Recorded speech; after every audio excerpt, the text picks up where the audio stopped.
All right, we're here with another episode of NoKayFabin.com.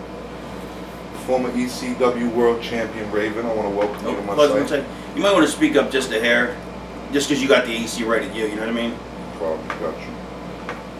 And you talk soft anyway. I want to welcome you to my site. Who trained you? I was trained by Larry Sharp at the Monster Factory, but Larry didn't actually train me because he was in Japan with Bam Bam Bigelow. So I got trained by Charlie Fulton, who was like an old WWF jobber. But before he was a jobber, he was one of those guys who worked like in the territories, you know, and was always considered like a really great hand, and was a really, really good worker. I mean, he was one of those guys, like back in those days, the jobbers could all work, you know, well, not all of them, but I mean, a lot of them could work better than the guys who are on top now.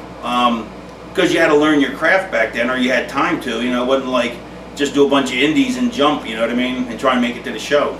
So it's different. Alright, what are your first thoughts about wrestling? Man, my first thoughts about wrestling, my first thoughts in my head now, or my first thoughts as a kid? As a kid. As a kid, wow. I remember I used to love wrestling, and I remember I used to buy wrestling magazines, and I don't know why I just thought of this, but there was this kid, Chris Drugan, who lived near me, and he used to love wrestling too, and I remember for his birthday I bought him a wrestling magazine, but it was one of those ones with all the bloody people on the cover, and his mom, you know, wouldn't let him have it as a present because it was too bloody and too gory, and then we used to wrestle, you know, in my parents' basement. Not a basement, like my dad converted the garage into half workspace, half playroom for me and my sister, and so we used to wrestle. And I remember I put him in a hammerlock, and you don't know anything about those things, and he wouldn't say uncle, which, you know, you had to say uncle back then, you know, when you were quitting, instead of tapping. You know, you don't know anything about tapping as a kid, so you know, he wouldn't say uncle, and I kept pushing the hammerlock, and then he started crying, and then his mom got mad at me. So how old were you? Probably 8. Wow. Yeah, I mean, because I moved out of Philadelphia when I was like 9 or 10. Yeah, because the Flyers just won the Stanley Cup again, I think. So that's when I moved. So how did you get into the wrestling business? Well, it's funny. It's not funny, but it's interesting. It's I never actually thought I was going to go into wrestling because I never thought I'd be big enough. I mean, you know, I graduated high school after 2 years of lifting. I was only 162. I mean, Jericho graduated high school at 185. You know, so I mean, he was considered, you know, when we got into business, you know, he was considered smaller than me. And he still graduated high school 25 pounds heavier practically. If I wouldn't have worked out for for all these years and done a substantial amount of steroids, I never would have got as big as I got, you know, big enough to do it. But by the time I was graduating college, I'd finally gotten big enough, 220, although it really wasn't big enough because that was back when it was the land of the giants, and everybody, WWF was 280, 290, and I was like one of the smallest guys in the business, and but I started thinking about, I really wanted to do it, and I didn't want to be 50 years old going, man, I should have done that, I could have done that, and I used to watch Florida Championship Wrestling because we moved to Florida, and there was this guy, Chris Champion, who people said I reminded them of because he was really brash and, loudmouth, and he wasn't that big either. And there was another guy, Ricky Santana, who I became good friends with later on, who was on there, and he was like the tag team champions or something. And I knew he was. I'm thinking to myself, I go, he's not bigger than me. He hates this story, by the way. I go, he's not bigger than me. He's not better looking than me.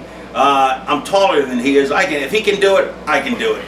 So that was what prompted me. That was my final decision to go into wrestling, was that I was bigger, and I thought I was arrogant enough to think I was better looking and than Ricky Santana, and if he could do it, I could do it.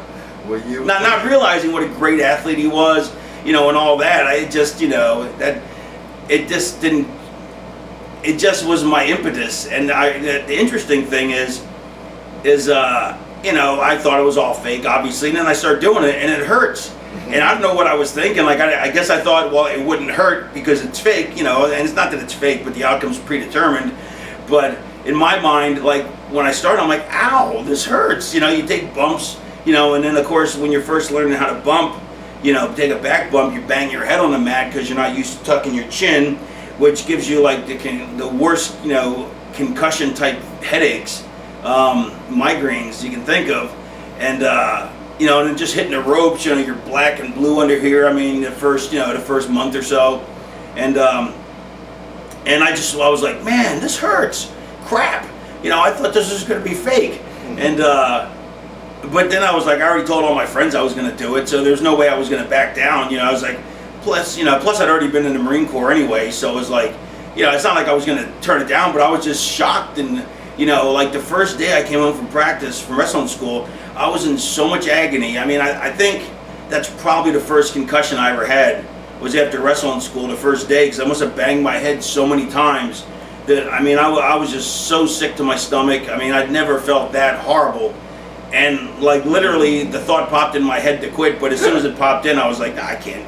I told my friends about this. There's no way I can come home after one day, and plus I'm not a quitter, you know. And then I'm like, well, what self-respecting Marine would ever walk away? So I was like, forget this. And then after that, I never looked back. But you know, that first night, it was just like, holy shit. Yeah, I'm glad you spoke about that, because I asked a lot about, you know, wrestling, you know, because it gets that bad rep of being fake, and I like wrestlers to, you know, elaborate on, you know, that the pain and, you know, what you just did, you know. And it's physically without demanding. me asking, I'm glad you did that, you know. Yeah, it's very physically demanding. I mean, look, you know, I was on a plane yesterday with some lady who's an English professor, and we were sitting next to each other. We started chatting, you know. So she's like, "What do you do?" And I said, "I'm a pro wrestler." And half the time I don't say that, because then you have to be deluged with all the questions of, really, so what about this, what about that? But she was a sweet lady, and I didn't want to give her my standard, I'm just, you know, a bum, you know, and I just, you know, just living off an inheritance or whatever story I make up. And so I'm telling her, and so of course she starts asking me the annoying questions. But you know, which is, it's so hard to not be nice to people when they're asking you the same question you've been asked 1,000 times. But my point being is, even though she was an English professor, never watched wrestling, knew nothing about it, even she goes, you know, I know obviously the outcome's predetermined, you know, she didn't use those words, but, you know, I forget what she said, but she goes, I know it's not real, and of course they always have that pause there for you to say it isn't, because there's that little 2% in the back of their head that thinks, you know, it could be, you know what I mean? They're waiting for that confirmation. They go, I know it's not real, but here's getting to the point. She's like, but you guys beat the crap out of each other, you know. So I guess she saw it, you know, must have seen it in passing. Everybody's seen it in passing, and you know, so it's true. I mean, we beat the crap out of each other. You know, you have to make it look realistic. It has to be somewhat realistic, unless you're really, really talented. And the more talented you are, the less painful it is, because I mean, the back bumps and all that stuff, you know, everybody takes those, but you know, the punches, the kicks, you know, the better you are, the more it looks real and the less it hurts. And of course, the worse somebody is, the worse